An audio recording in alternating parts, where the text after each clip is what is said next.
Greetings to you, Soul family. Glad to see you again. If you're new, thank you for stopping through. If you're returning, welcome home and thank you for spinning the block. Here on the Rapture Files on Spiritual Rapture Studios, everything can't always be love and light. Sometimes the very system meant to protect our children becomes the reason they never make it home. This is the story of Torrius KJ Starkes Jr., a bright-eyed 3-year-old boy whose final moments were sealed inside a locked vehicle while the world outside moved on. July 22nd, 2025, Bessemer, Alabama. The air was thick with heat, the kind of day where you don't step outside unless you have to. But KJ didn't have a choice. At just 3 years old, he was in state custody, picked up by a Department of Human Resources contractor for what was supposed to be a routine supervised visit with his biological father. The visit ended before noon, and that's when the horror began. Instead of returning KJ to daycare like the court-ordered plan required, the DHR contractor drove off. She stopped for food. She stopped at a tobacco shop. Then she drove home. But she didn't go back for KJ. She didn't even realize he was still strapped in the back seat. That boy was left alone, locked in a car under a scorching Alabama sun. Inside that vehicle, temperatures soared. Not 90, not 100, but 150 degrees and climbing. KJ sat in that heat for over 5 hours. No water, no air, no rescue.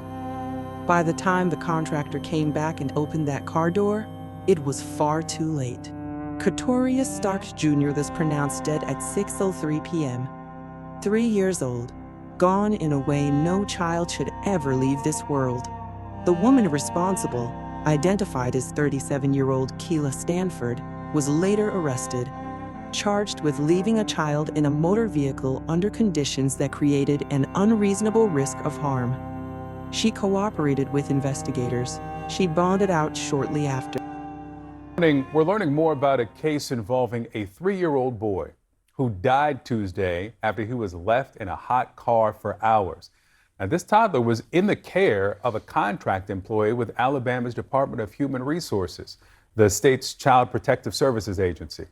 CNN's Rafael Romo has more. Rafael? Victor, the day the 3-year-old boy identified as Torrius Starkes was allegedly left strapped inside the car was humid, with temperatures ranging from 93 to 96 degrees during the 5 hours in the afternoon he was left alone. According to our own CNN meteorologist, those temperatures felt like 101 to 105 degrees with heat index values, not only considering the car the boy was in direct sunlight, as the family's attorney claims. According to officials and the family's attorney, a worker employed with a company contracted by the Alabama Department of Human Resources picked up the boy, who went by KJ, from daycare at 9 in the morning on Tuesday for a supervised visit with his father. The visit, they say, ended around 11:30 a.m., but instead of returning the boy to the daycare, the family's attorney says the contract worker made several personal errands with KJ buckled in a car seat in the back of her car. The attorney says the worker finally returned home by 12:30 p.m., parking her car and leaving the 3-year-old boy strapped inside the vehicle with all windows up and the car engine off.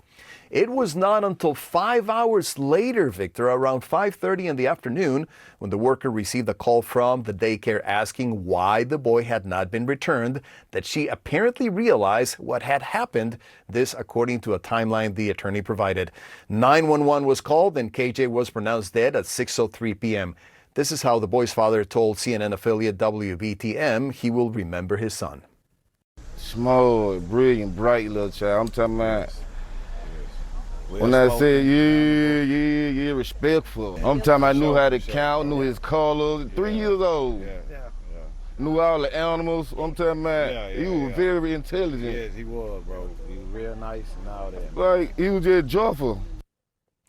I had an opportunity to speak with Courtney French, the family's attorney. He told me he spoke with the family about what they're going through right now, and they're understandably having a hard time coping with the loss of their child. So it's just hard to comprehend that you would leave a baby in a hot car and just have no recollection whatsoever that the baby's a 3-year-old child is trapped in your car. He died a brutal death. CNN also obtained a statement from the Alabama Department of Human Resources. A child in DHR custody, the statement reads, was being transported by a contract provider when the incident occurred. Due to confidentiality, DHR cannot comment further regarding the identity of the child or the exact circumstances. According to Kids and Car Safety, an organization dedicated to raising awareness about the dangers of hot cars for children and pets, this is the first hot car death to occur in Alabama this year and the 16th nationwide. Victor, now back to you. El Romo reporting for us there. Thank you. Family attorney Courtney French didn't mince words. He called it preventable, senseless, a result of systemic failure. Because this wasn't just about one woman's mistake. It was about a broken chain of responsibility. The state, the contractors, the lack of oversight, all of it played a part.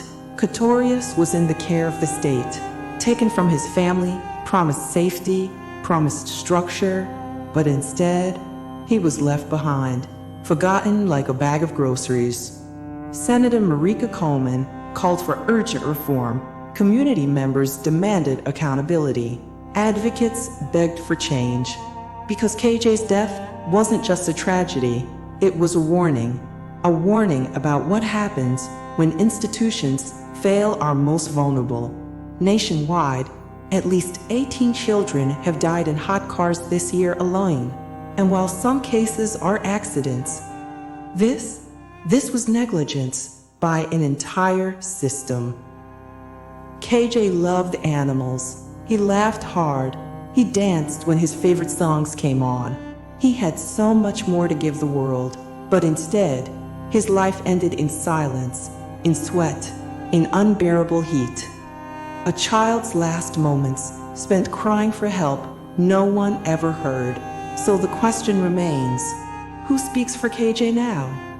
Because every child matters, no matter who they live with, no matter whose care they're in, no matter what. May this tragedy awaken a nation, and may KJ's name never be forgotten. Because justice isn't just arresting one person, it's rebuilding the system that allowed this to happen in the first place. Thank you for watching this episode of the Rapture Files, only on Spiritual Rapture Studios. If this story touched your spirit, share it, speak his name, and remember, sometimes the only way to stop the next tragedy is to finally tell the truth about the last one. Rest in peace, little KJ. You deserved so much more.